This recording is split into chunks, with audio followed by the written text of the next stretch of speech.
To set up Apple Pay NFC payments, start by ensuring your device is compatible, such as an iPhone or Apple Watch. You will also need a credit or debit card from a participating bank. First, open the Wallet app on your device, which can be found on the home screen or in the app library.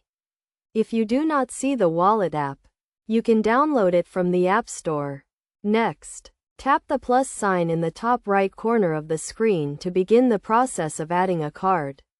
You will be prompted to choose the type of card you want to add, such as a credit or debit card.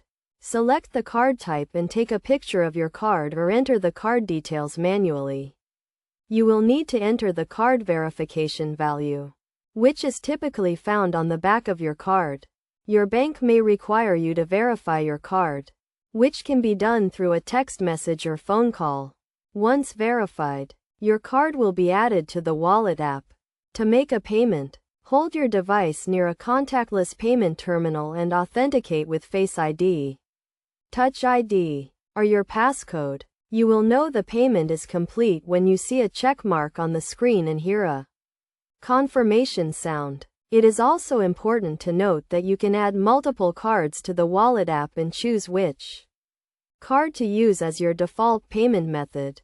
You can also remove cards from the Wallet app at any time. Best practices for using Apple Pay include keeping your device and cards secure, monitoring your account activity regularly, and being aware of your surroundings when making a payment. By following these steps and tips, you can easily set up and use Apple Pay NFC payments, making it a convenient and secure way to make purchases.